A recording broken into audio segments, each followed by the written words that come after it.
Welcome to the Association 4.0 podcast, your association's no fluff playbook to navigating and thriving in Industry 4.0 or the digital marketplace. Each week, we bring expert insights to help you and your association stay ahead of the curve. Hello, my name is Sherry Budziak, and I am the host of this week's podcast. I'm here today with Bridget Walsh, the COO of the Emergency Nurses Association. Bridget obtained her MBA through Lake Forest Graduate School of Management, and she has served the ENA membership in a position of leadership for nearly 20 years. Thanks, Bridget, for joining us today. I'm so excited to have you here. Thanks, Sherry. Super excited to be here as well. Although that nearly 20 years is hard to hear a little bit when it's said that way, but certainly an honor of mine to have been a part of this organization for that long. So Bridget, one of the reasons I wanted to talk to you today, and I know you're in a much broader role at ENA, but you've come from a HR background, and I know that, talking with you over the years and knowing you in ENA, the having a great culture and the way that you guys handle kind of recruiting and staff retention is really something that I think is top of mind for everybody today. And so I wanted just to talk with you about, things related to those topics, and excited to get your thoughts and what you can share with the association community. Yeah, I'm happy to. As you mentioned, I am the chief operating officer, so I do oversee a broader scope of work now, but I started in HR and my heart will always be in HR. I think that that's actually a really important part of being a good leader, is understanding the people component and the people centricity that's important in running an organization. And I do have a lot of HR experience, and I think that helps me stay grounded in what needs to be important in our culture as well. So I'm always happy to talk HR stuff. Great. Excited to be here. Great. So, as we all know, people are seeing various challenges in staffing. I guess, what are you seeing as staffing challenges recently? That question brings to mind one word for me right now, and it's competition. And I think of it in a couple of different ways, because I am seeing more competition in general and a more competitive environment in trying to recruit and retain people. So we have to be looking at a broader scope of competitive offers and benefits, and people have lots in front of them. So I think that the competition has really changed. But it's not just competing with more money or more dollars. It's also competing with what's changed for people in their lives. I think, we never were going to go back to pre-2020. It was always about understanding where we needed to be now. And we're competing with different choices people are making too. So we can't always know what that needs to be for everyone. So we have to be flexible, we have to really listen, and we have to be adaptable. So competition, it's like, if I boil it down to one word, it's all about competition. Yeah, that's a valid point. I guess, what are your biggest recruiting challenges? We've been in a spot where we haven't had a lot of turnover in the past couple of years. So I do think it is making sure that we're adaptable in our recruiting approach. You mentioned culture, and culture is really important, and a good culture fit. So we oftentimes we do culture-based interviews, and we do involve teams, but within that can make a process a little bit longer than it should be. And you cannot have a long, drawn out recruitment process right now. So I would say for us, it's that competition. It's knowing that there's lots of options out there for people, and we've got to get to our options. We've got to make our case in a really timely way so that we don't lose people because somebody else is quicker or faster at getting there. Yeah, that's a really good point. We helped a group a couple months ago recruit for a high level position, and the recruiter that was working with this organization said, you guys are going to have to move this process along very quickly. And they were also focused on culture and the right fit. And so that's hard because, everyone's having to kind of clear their schedules to get these interviews done and make that happen, which I know it's a huge challenge. Can you talk to me a little bit more about the steps that you take as you identify somebody who's you feel is good for the culture, and how can they successfully integrate into ENA's culture and environment? Sure. So I do think what's really important is early on finding authentic ways for culture engagement, right? So being able to, yes, you can sell your culture, but how do you help people feel it and see it? And I think we have to do that pretty early on. So it has to be through good engagement with, we have to rely on our recruiters, our HR advocates, and then our hiring managers, because they are that front face. But it is also maybe our receptionist, if you're coming in, in person, it's our technology and the experience that you have, because we want people to be able to feel that, and we need to see how they respond to that.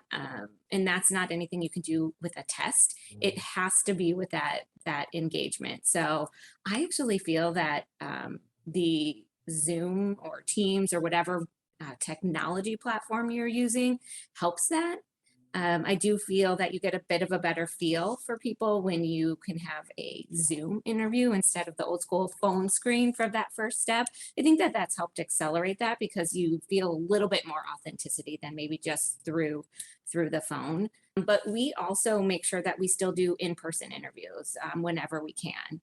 And I think it's a great example of the flexibility of culture. So we were always, traditional recruitment, right? A phone screen and then an in-person interview, and then maybe had a second interview with a panel. And we certainly have adapted to allow the flexibility for our candidates to not have to take a whole day off for an in-person interview the first time. So using technology, but not losing the value of being in person.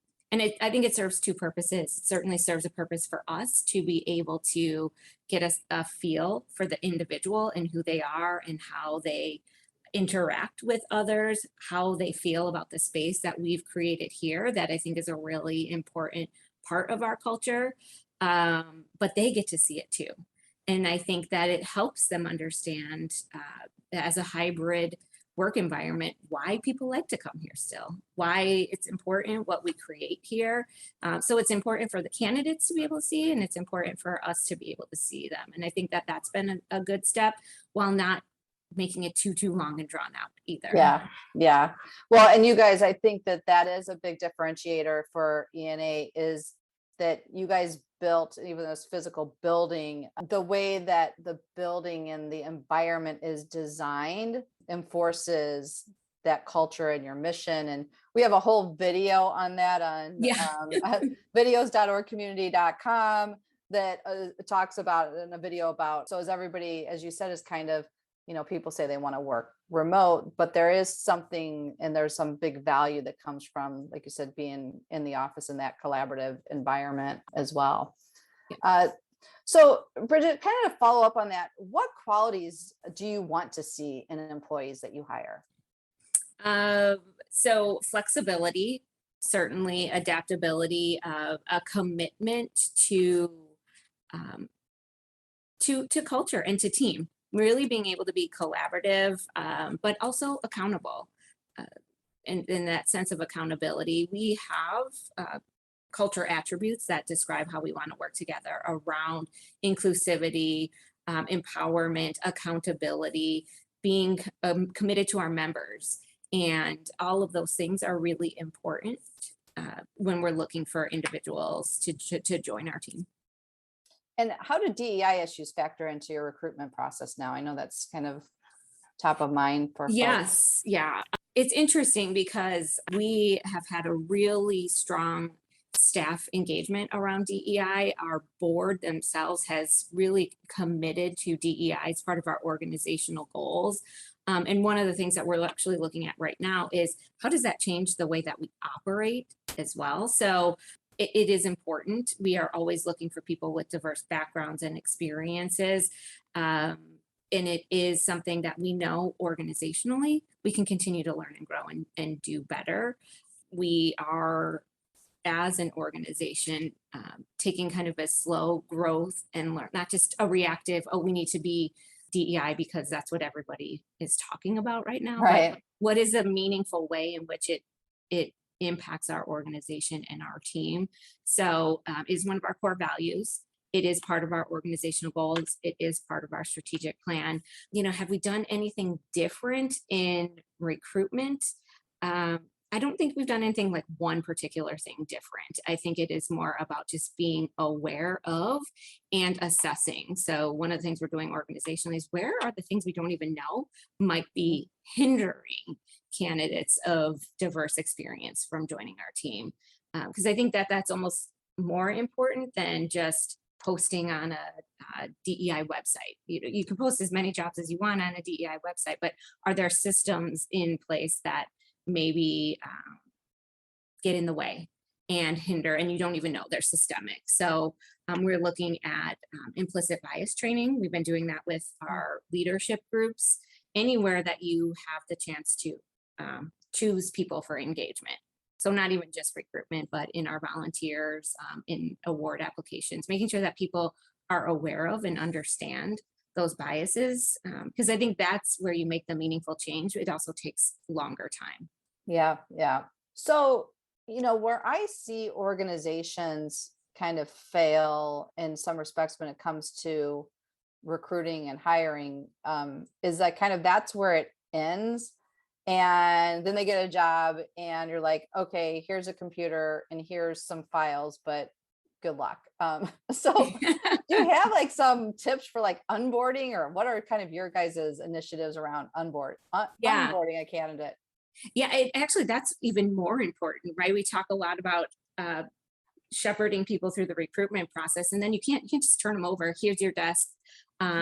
Go off and do your job, learn your job. I think it's even more important in an environment now where everybody isn't together every day, because building some authentic connections with your team sets you up for really good success, and you get to learn how people engage and kind of the unwritten norms of the culture. So we do have a pretty structured onboarding schedule that we do for everybody. So there's kind of your basics, right? You get your computer, you meet with HR, you meet with finance, you meet with facilities. Every single person who joins our team does get a new hire buddy. That's typically someone outside of their immediate team. Somebody who you might not work with every day, but who it would make sense for you to engage with, somebody that you can learn from, that kind of shows you the ropes. And that's been a really important part. In fact, I myself meet with every new hire to our team, because I think it's really important to build those connections, see where they're coming from, why they wanted to join the team, and that they're getting what they need to be successful. And I met with a new individual to our team this morning, and she was just talking about how awesome it was to meet with her buddy, how she took the tour that her manager gave her around the building a step further. Like, here's a couple of people that weren't in the office yesterday, and they're going to have lunch. And those kind of things just help build connections. So I think that's a really important part of what we do. When I meet with a new hire, I tell them all the time that it takes a whole year to really learn an organization. And so not to put too much pressure on yourself to be an expert after a certain number of days. I mean, I remember those 20 years plus of experience, that misnomer in my mind of that initial period of employment. Like, you are onboarded and done in 90 days. That's absolutely not true, because some things don't come around all that often, and you need to be able to fully experience that. So I think having that approach with people and allowing them the space to continue to be focused on learning and growing is really important. We certainly do other things too. Like, we try to introduce them to other new hires that have started around the same time. Every new hire meets with our chief executive officer as well, just to be able to meet leadership, to meet teams. And we do simple things. They get introduced at staff meetings. So every quarter, everybody who's new, they get introduced and shared around. Our HR team has a little interview that they do of, what would be your superpower? What are your favorite food, favorite vacation spots? So trying to help them make some of those connections to the team. I think all of those things are really important in onboarding. It can't just be about training. Here's the to-do list of what you need to do on this one initiative. It has to be this evolution of helping them evolve, but also encouraging them to use their voice. I think that's one of the things that's really important about keeping people is making sure that they are heard and listened to. And a new employee, they join here and our responsibility is help them to learn and grow and to be successful. And they also help us learn and grow and be successful. So having those regular touch points where they can contribute, ask questions. Our CEO does coffee and conversations with staff, and we put all new employees into a rotation of that so that they have the chance to meet other people, learn from each other, share perspectives. That's great. I love this new hire buddy. I think everybody should do that. That's Yeah, it's kind of like a yeah. go-to, right? When you ask your new boss a lot of questions because you're learning in your job. You ask your colleagues a lot of questions, and sometimes you just want somebody to be like, how do I do XYZ here? Or who is so and so? I've seen their name pop up in my Teams feed, but I have yet to meet them. And you want to be able to kind of expand out and have kind of that go-to person. So Bridget, once you hire this terrific employee that's fitting within the culture and you've had these great onboarding initiatives, what are you guys doing to retain and motivate people to, and motivate them to do their best work? A couple things. I mean, we really have over the past year taken a thoughtful and purposeful approach to evaluating the way that we appreciate, celebrate, and invest in our team members. So, I mean, everybody can talk about some of the fun things you try to do, right? Yeah. If you have a happy hour or, the chance for that kind of fun engagement with people. But I think a couple of things are really important. And that first one I mentioned is making sure that you're listening to and hearing your people in various ways. So if we're making big changes to the way we operate, such as when we went remote, and then when we were coming back, we spent a lot of time having some town halls and getting people's feedback, because it's important. We're creating an environment by which people want to stay in, and they have to have a voice in that. We just recently did a survey about what type of training opportunities, rate the ones that you think are most important this year for our team. We're launching a initiative of employee interest groups. So just a couple of different things that making sure that that our team members have the chance to use their voice and share that, and then respond to it, and just ask for it, but use the feedback that you're given. Investing in them as individuals too. So what are their professional development goals? We recently changed our performance evaluation and pay for performance approach, and now we're building out a paired professional development plan that helps people meet their goals, their individual development goals. And that's really important. I want to be a part of a team that I feel like I'm always learning and growing, and that I'm being invested in to continue to learn and grow. And then certainly appreciation. We actually just had last week our annual Staff Appreciation Day. This year, our president's theme is all about recharge, and we kind of built off of that. And it was a day full of breakfast treats in the morning, all staff lunch, and then we brought in spa services for the day. And it was really just a day focused on each other and being able to be together, but thoughtfulness in appreciation too throughout the year. I think all of those things are really important to retaining people and making sure that they want to stay a part of the team. I think as a nonprofit organization with such an awesome mission, right? The purpose, the connection to purpose and the mission, serving emergency nurses and frontline providers, especially in this past year, has become really meaningful. So our purpose and our mission can kind of start to hook people. We've got to make sure that we're authentically living our culture and investing in and creating a place that people want to continue to learn and grow and contribute. That's great. What would be like one of your greatest success stories? There's a couple of them that come to mind. And one in particular I think about is, and something that I think people talk quite a bit about though, is we actually just had a rehire, somebody who had been on our team well over, maybe 10 years ago, and came back, wanted to be back contributing to this team, to this mission. And so I think that speaks volumes when people want to come back. They enjoyed the opportunity. They went somewhere else for a different kind of purpose, and then they were drawn back.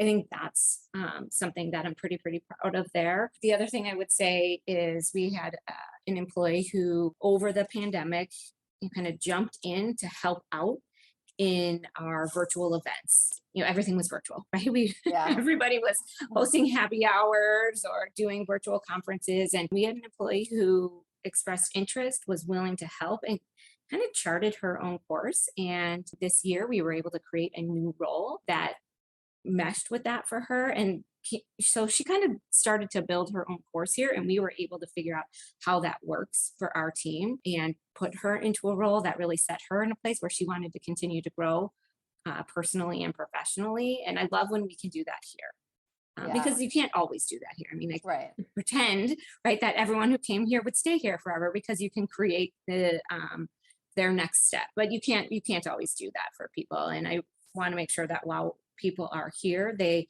are learning, they are growing, they feel valued, and we're preparing them for their next step. Ideally, that next step can be here, and when we can make that happen, I think that's awesome. And if we can't, that they go out feeling good and well prepared to contribute, and then maybe they want to come back, right? I think we have to know the ebb and flow of work is different now. People make different choices. They move in and out of places in ways that meet them and their needs at the time, and then things can change again. So those are two that come to mind for me. I kind of like to think of myself as a good example of our commitment to learning and growing. Like you said, I've worked here quite a long time. I got my MBA while working here, and have been able to continue to learn and grow and contribute and feel really valued and passionate about what I do here every day. I mean, those are usually the things that have people start to question, right? When you think of the world of competition, and especially now, you might not be actively looking, but people are actively looking for you.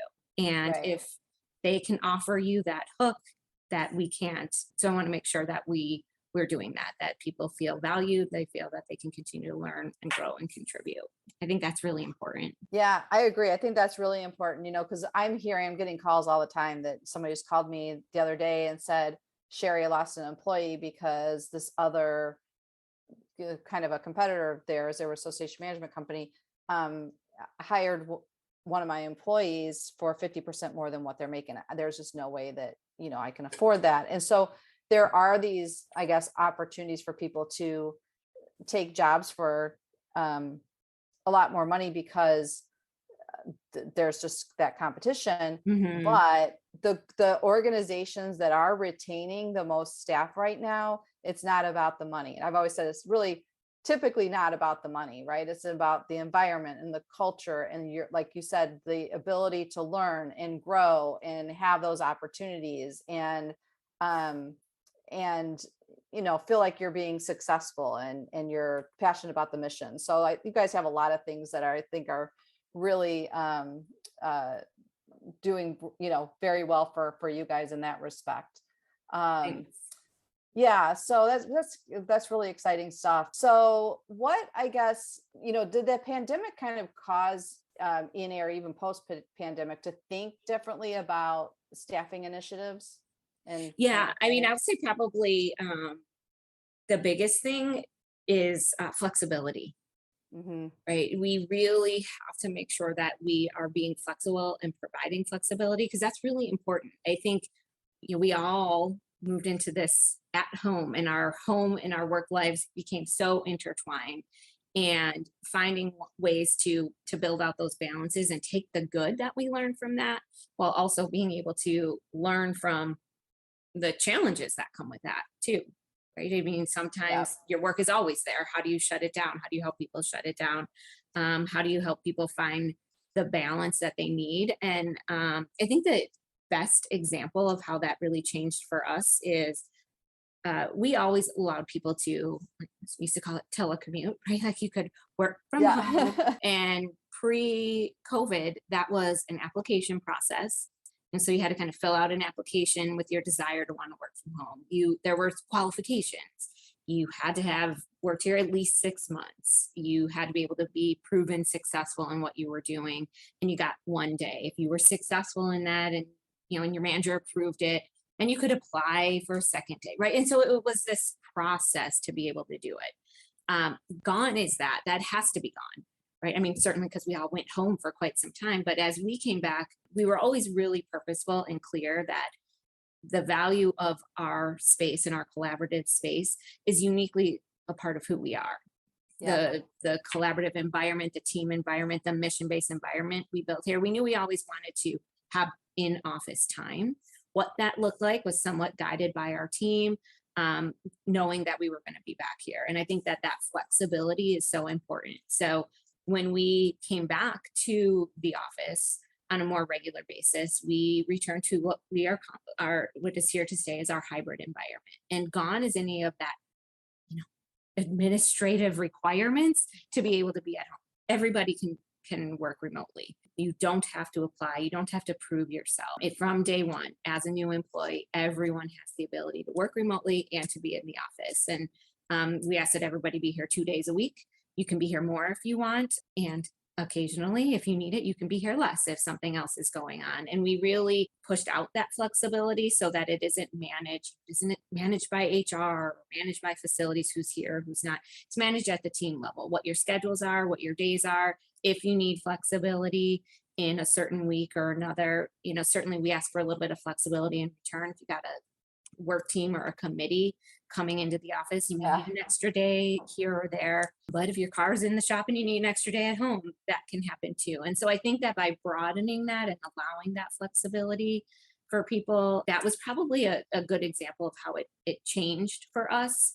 And I think that that's an important part of how we retain people too, is that's what people want. I think we all learned from that we like that balance, and we like the opportunity to manage our schedules a little bit differently.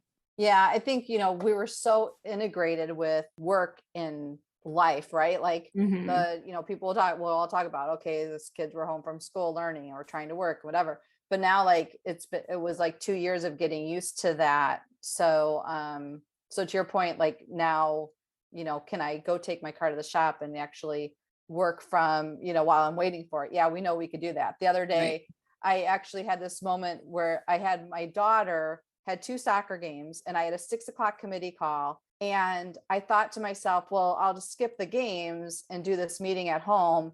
And then I was like, you know what? I got this. Between the 2 games, I'm like, just make sure my hotspot works. I had my Zoom up on my steering wheel on my in my car, and I took the meeting, and nobody besides my team knew that I was in my car. Like it was like we were fine. I had my fingers crossed that the hotspot was going to work, but so I took a little chance there. But we've all kind of, like you said, kind of figured it out. But that balance is, I think, really important to people. Mm-hmm. But with that said, I'm wondering, is there anything like special issues that come up that you need to manage in order for that to be successful? And some things I wonder about personally is, like, for instance, are there benefits to having everybody in the office at the same time? Is there, you say 2 days a week, but if the teams aren't together 2 days a week, sometimes I wonder, like, what's the point of that? So any kind of thoughts around that to share? Yeah, I mean, I would say that I think we're still figuring some of that out. There's certain things as you execute a meeting. Is this meeting make sense for everybody to be participating the same way? Right? Because if you got some people virtual and some people in person, it can feel a little bit like 2 meetings, right? Because if I'm watching it on a big screen, and I might not be seeing all the chat that's happening, and if I'm watching it remotely, I might be chatting with other people, and so certain people, I think some of that you miss out on that, and so that's one of the things for us to make sure that you're purposeful in the type of meeting and setting the expectation from the beginning. If that's a everybody together meeting, or if some people are in the office, stay in your office and join via Zoom, because then you're participating the same way. But then that becomes, why do I go to the office if I'm going to sit at my desk and be on Zoom all day? So I think that that's probably something that we struggled with a little bit at the beginning. And I think we're slowly figuring out the ways of making that happen. We don't currently have a day where we say everyone has to be here. Some of our teams do that. So again, that kind of allowing that flexibility at the team level, so that if you work, in the meetings team, and if everybody in meetings is here on Wednesdays, then they get some of their team time together like that. I know Yeah. for myself, I've tried to work around the days that my team wants to be when they're in the office and when they're not, so that I can have, kind of our one-on-one check-ins. We can do in person when we need to, but maybe the next one is virtual, try to be a little bit more balanced. I will say, haven't quite figured out that sweet spot of, gosh, I never go in on XYZ day. And so I haven't seen so-and-so in 6 months, right? Yeah. Yeah. So I think there are certain things that maybe it is helpful to set that expectation, but in a agile way. So based by project team. Okay, here we're kicking off a project. These are the 3 meetings that we want everybody in person for. Everything else will be remote. I think being able to set some of those parameters and expectations, but maybe not as a mandate for everyone, but by team or by organization, organizational initiative or project. Yeah, that's great. So Bridget, anything before we kind of wrap up? I've taken up a lot of your time today, but you've had a wealth of information. I think, like I said, this is such an important topic and top of mind for a lot of people right now. So any kind of final thoughts or tips or anything else you want to share? Yeah, I think the biggest thing is to maybe you have to kind of let go of some of your preconceived notions of the way it was supposed to be or the way it used to be, and be open to the way it needs to be now, and be okay with that. It might change again. Yeah. I think that's really important for all of us. I do think figuring out how we get through this particular challenging time for people, I don't know that it will stay like this forever. I think things will level out and take with it what we need to make ourselves better, be agile and adaptable right now. Really, I think it's important to be proactive and try to anticipate some of the trends that, certainly what we are trying to do. But I guess what I would say is make sure you're listening. Yeah, that's great. Like we gotta be listening to pick up on what's happening there. Yeah. Yeah. Well, and I think that's really important too with, I've told people like this, the remote was challenging because somebody could be on a meeting, but then you didn't realize they were upset about something, or they had some other problem, where when you see them in the office, and we had one customer, we always said, where's the crying room? Because there would always be somebody that's crying, crying room, like that, you don't see that, like they're frustrated or whatever. So your point of really being diligent and in tune with what's going on, how people, listening to people, what their needs are based on the current environment. I think that's something that we've all learned, but it's great to hear how you guys have actually put that into action. And it's been such a positive thing for you guys at ENA. And I will have to say, it's a great place to work for anybody who's listening.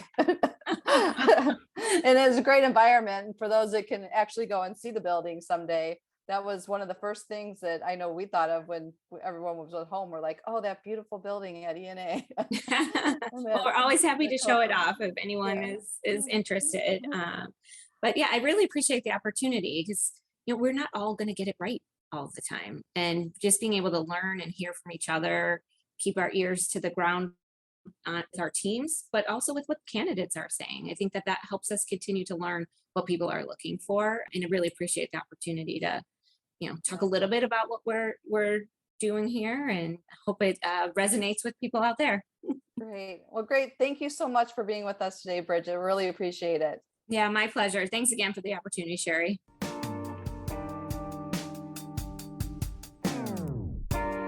We hope you enjoyed this episode and discovered tips and information that will add value to your leadership style and your association. .org Source specializes in positioning teams for success with solutions for technology, strategy, and marketing. Please contact us at info@orgsource.com or visit www.orgsource.com to find out how to keep your organization on track to Association 4.0.